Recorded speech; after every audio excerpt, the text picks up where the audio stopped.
ಶಿವಮೊಗ್ಗದಲ್ಲಿ ನಡೆಯುವ ರಾಜ್ಯದ 2ನೇ ಅತಿದೊಡ್ಡ ದಸರಾ ಮಹೋತ್ಸವಕ್ಕೆ ದಿನಗಣನೆ ಶುರುವಾಗಿದೆ. ಈ ಹಿನ್ನೆಲೆ ಶಿವಮೊಗ್ಗ ನಗರ ಶಾಸಕ ಎಸ್.ಎನ್. ಚನ್ನಬಸಪ್ಪ ಸಕ್ರೆಬೈಲಿನಲ್ಲಿರುವ ಆನೆ ಬಿಡಾರಕ್ಕೆ ಭೇಟಿ ನೀಡಿ ಬೆಳ್ಳಿ ಅಂಬಾರಿ ಹೊರುವ ಸಾಗರ್ ಆನೆಗೆ ಪೂಜೆ ಸಲ್ಲಿಸಿ ಅಧಿಕೃತ ಆಹ್ವಾನ ನೀಡಿದರು. ಮಹೋತ್ಸವದಲ್ಲಿ ಭಾಗಿಯಾಗಲಿರುವ ಆನೆಗಳಿಗೆ ಇಂದಿನಿಂದಲೇ ತಾಲೀಮು ನಡೆಸಲು ನಿರ್ಧರಿಸಿದ್ದು 650 ಕೆಜಿ ಬೆಳ್ಳಿ ಅಂಬಾರಿಯನ್ನ ಸಾಗರ್ ಆನೆ ಹೊರಲಿದೆ. ಸಾಗರ್ ಆನೆಗೆ ಕುಮ್ಕಿ ಆನೆಗಳಾಗಿ ಬಾಲಣ್ಣ ಹಾಗೂ ಕುಂತಿ ಎನ್ನುವ ಆನೆಗಳು ಸಾಥ್ ನೀಡಲಿವೆ.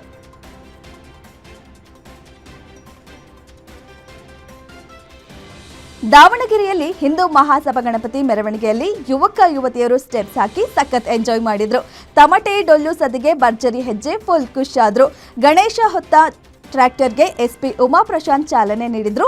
ಮೆರವಣಿಗೆಯಲ್ಲಿ ನೂರಾರು ಜಾನಪದ ಕಲಾ ತಂಡಗಳು ಭಾಗಿಯಾಗಿದ್ವು. ಇನ್ನು ಡಿಜೆ ಇಲ್ಲದಿದ್ದರೂ ಸಾಗರೋಪಾದಿಯಲ್ಲಿ ಭಕ್ತಾದಿಗಳು ಜಮಾಯಿಸಿದ್ರು.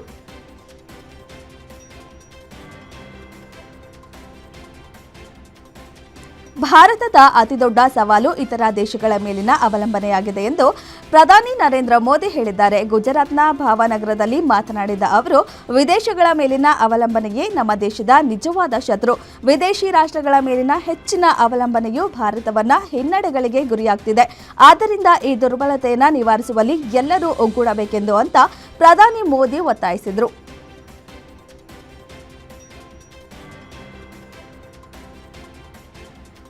ಪ್ರಧಾನಿ ಮೋದಿ ಗುಜರಾತ್ ರಾಜ್ಯದ ಭಾವನಗರಕ್ಕೆ ಭೇಟಿ ನೀಡಿದರು. ಸಾರ್ವಜನಿಕ ಸಭೆಯನ್ನ ಉದ್ದೇಶಿಸಿ ಮಾತನಾಡುತ್ತಿದ್ದಾಗ ದೂರದಲ್ಲಿ ಒಬ್ಬ ಬಾಲಕ ಬಹಳ ಹೊತ್ತಿನಿಂದ ತಾನೇ ಬಿಡಿಸಿದ ಪ್ರಧಾನಿ ಮೋದಿಯ ಚಿತ್ರವನ್ನ ತೋರಿಸುತ್ತಾ ಕೈ ಬೀಸುತ್ತಿದ್ದ. ಇದನ್ನ ಗಮನಿಸಿದ ಮೋದಿ ತಮ್ಮ ಭಾಷಣವನ್ನ ಅರ್ಧಕ್ಕೆ ನಿಲ್ಲಿಸಿ ತಮ್ಮ ಸಿಬ್ಬಂದಿಯ ಬಳಿ ಆ ಚಿತ್ರವನ್ನ ತೆಗೆದುಕೊಂಡು ಬರಲು ಸೂಚಿಸಿದರು. ಆ ಬಾಲಕ ಬಳಿ ಹೋಗಿ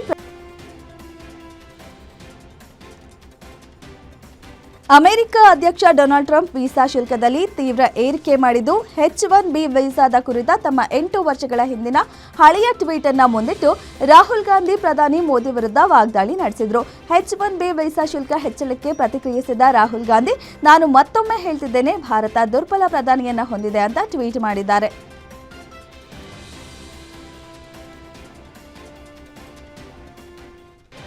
ಕುಲು ಮನಾಲಿ ಪ್ರವಾಹದಿಂದಾಗಿ ಸಂತ್ರಸ್ತ ಜನರಿಗೆ ಕಂಗನಾ ರಣಾವತ್ ನೀಡಿರೋ ಪ್ರತಿಕ್ರಿಯೆ ಇದೀಗ ತೀವ್ರ ಟೀಕೆಗೆ ಗುರಿಯಾಗಿದೆ. ಪ್ರವಾಹ ಪೀಡಿತ ಪ್ರದೇಶಕ್ಕೆ ಭೇಟಿ ನೀಡಿದ ವೇಳೆ ಸಂತ್ರಸ್ತರು ತಮ್ಮ ಸಮಸ್ಯೆ ಹೇಳಿಕೊಂಡಿದ್ದಾರೆ. ಇದಕ್ಕೆ ಉತ್ತರಿಸಿದ ಕಂಗನಾ ತಮ್ಮ ವ್ಯಾಪಾರದಲ್ಲಿನ ನಷ್ಟದ ಬಗ್ಗೆ ಹೇಳಿಕೆ ನೀಡಿದ್ದಾರೆ. ನೀವು ನನ್ನ ನೋವನ್ನು ಅರ್ಥ ಮಾಡಿಕೊಳ್ಬೇಕು, ನಾನು ಕೂಡ ಮನುಷ್ಯ, ನನಗೂ ಇಲ್ಲಿ ಮನೆ ಇದೆ, ರೆಸ್ಟೋರೆಂಟ್ ಇದೆ. ನಿನ್ನೆ ನನ್ನ ರೆಸ್ಟೋರೆಂಟ್ ₹50 ಬಿಸ್ನೆಸ್ ಮಾಡಿದೆ. ನಾನು ತಿಂಗಳಿಗೆ ಸಿಬ್ಬಂದಿಗೆ 15 ಲಕ್ಷ ಸಂಬಳ ಕೊಡಬೇಕು. ನಾನು ಒಂಟಿ ಮಹಿಳೆ ಎಂದು ಕಂಗನಾ ವಿವಾದಾತ್ಮಕ ಹೇಳಿಕೆ ನೀಡಿದ್ದಾರೆ.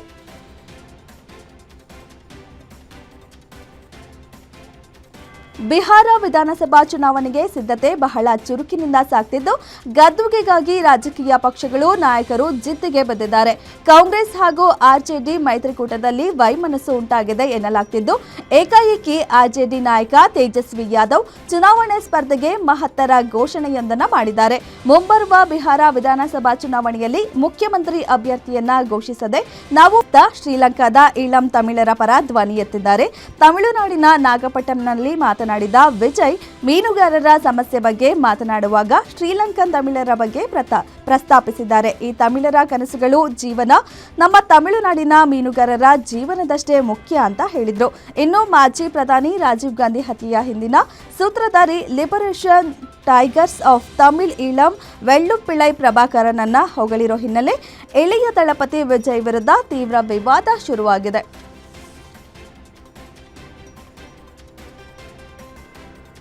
ಮಣಿಪುರದಲ್ಲಿ ಶಾಂತಿ ಸ್ಥಾಪನೆ ಆಗಬೇಕು ಎನ್ನುವ ಹೊತ್ತಲ್ಲೇ ಇಂಫಾಲ್ನ ಹೊರವಲಯದಲ್ಲಿ ಸೇನೆಯ ವಾಹನದ ಮೇಲೆ ದಾಳಿ ನಡೆಸಲಾಗಿದೆ. ಅಸ್ಸಾಂ ರೈಫಲ್ಸ್ನ ಟ್ರಕ್ ಮೇಲೆ ಬಂದೂಕುದಾರಿಗಳ ಗುಂಪೊಂದು ಹೊಂಚು ಹಾಕಿ ದಾಳಿ ನಡೆಸಿದೆ. ಸದ್ಯ ಸ್ಥಳದಲ್ಲಿ ಬಿಗಿ ಭದ್ರತೆಯನ್ನು ಒದಗಿಸಲಾಗಿದ್ದು ಗಾಯಾಳು ಸೈನಿಕರನ್ನ ಆಸ್ಪತ್ರೆಗೆ ಸಾಗಿಸಲಾಗಿದೆ.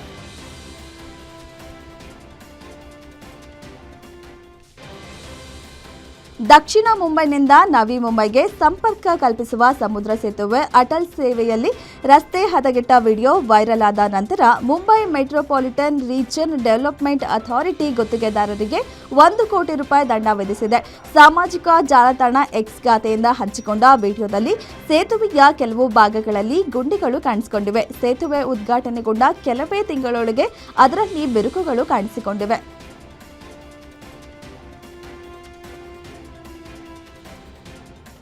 ವೇಗವಾಗಿ ಬಂದ ಥಾರ್ ಎಸ್ಯುವಿ ಡಿಕ್ಕಿ ಹೊಡೆದ ಪರಿಣಾಮ ಯುವತಿಯೊಬ್ಬರು ಗಂಭೀರ ಗಾಯಗೊಂಡಿರುವ ಘಟನೆ ಉತ್ತರ ಪ್ರದೇಶದ ಗಾಜಿಯಾಬಾದ್ ಜಿಲ್ಲೆಯ ಲೋಹಿಯಾ ನಗರದಲ್ಲಿ ನಡೆದಿದೆ. ಈ ದೃಶ್ಯ ಸಿಸಿಟಿವಿಯಲ್ಲಿ ಸೆರೆಯಾಗಿದ್ದು ಸಾಮಾಜಿಕ ಮಾಧ್ಯಮಗಳಲ್ಲಿ ವೈರಲ್ ಆಗಿದೆ. ಅಪಘಾತವೆಸಗಿ ಚಾಲಕ ಪರಾರಿಯಾಗಿದ್ದಾನೆ. ಪೊಲೀಸರು ಪ್ರಕರಣವನ್ನು ಸ್ವಯಂ ಪ್ರೇರಿತವಾಗಿ ದಾಖಲಿಸಿಕೊಂಡಿದ್ದಾರೆ.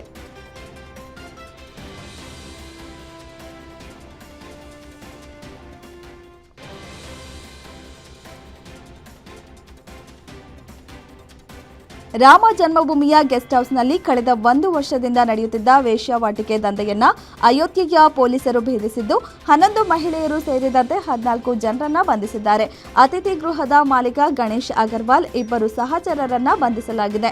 ದಾಳಿ ನಡೆಸಿದಾಗ ಕೋಣೆಗಳಲ್ಲಿದ್ದ ಮಹಿಳೆಯರು ಓಡಿ ಹೋಗಲು ಪ್ರಯತ್ನಿಸಿದ್ರು. ಆದರೆ ಹೊರಗೆ ನಿಯೋಜಿಸಲಾದ ಮಹಿಳಾ ಪೊಲೀಸ್ ಸಿಬ್ಬಂದಿ ಅವರನ್ನ ಹಿಡಿದಿದ್ದಾರೆ.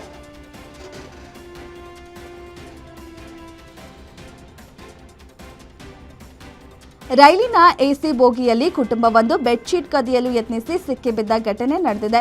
ಒಡಿಶಾದ ಪುರಿ ಮತ್ತು ದೆಹಲಿಯ ನಡುವೆ ಸಂಚರಿಸುತ್ತಿದ್ದ ಪುರುಷೋತ್ತಮ ಎಕ್ಸ್‌ಪ್ರೆಸ್ ರೈಲಿನಲ್ಲಿ ಘಟನೆ ನಡೆದಿದ್ದು, ಪ್ರಥಮ ದರ್ಜೆ ಎಸಿ ಕೋಚ್ನಿಂದ ಬೆಡ್ಶೀಟ್ಗಳನ್ನು ಕದಿಯಲು ಪ್ರಯತ್ನಿಸಿದ ಕುಟುಂಬವನ್ನ ಟಿಕೆಟ್ ಪರೀಕ್ಷಕರು ಸುತ್ತುವರೆದಿರುವ ವಿಡಿಯೋ ಸಾಮಾಜಿಕ ಮಾಧ್ಯಮದಲ್ಲಿ ವೈರಲ್ ಆಗಿದೆ.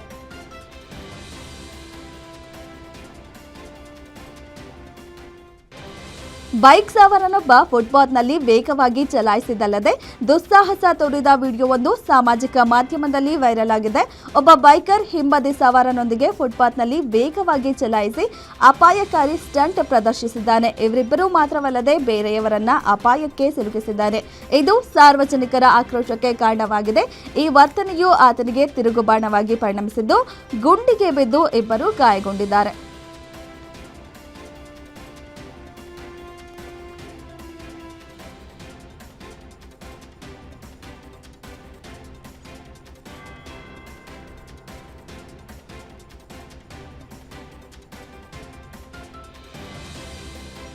ರಾಜಧಾನಿ ದೆಹಲಿಯಲ್ಲಿ ಇಂದು ಶಾಲೆಗಳಿಗೆ ಮತ್ತೆ ಬಾಂಬ್ ಬೆದರಿಕೆ ಕರೆ ಮುಂದುವರೆದಿದೆ.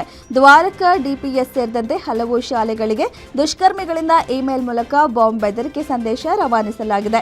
ಬಾಂಬ್ ಬೆದರಿಕೆ ಹಿನ್ನೆಲೆ ಮುನ್ನೆಚ್ಚರಿಕೆ ಕ್ರಮವಾಗಿ ವಿದ್ಯಾರ್ಥಿಗಳು ಮತ್ತು ಸಿಬ್ಬಂದಿಗಳನ್ನು ಸ್ಥಳಾಂತರ ಮಾಡಲಾಗಿದ್ದು, ಶಾಲೆಗಳಲ್ಲಿ ಬಾಂಬ್ ಪತ್ತೆ ದಳ ಹಾಗೂ ಶ್ವಾನ ದಳದಿಂದ ಪರಿಶೀಲನೆ ನಡೆಸಲಾಯಿತು.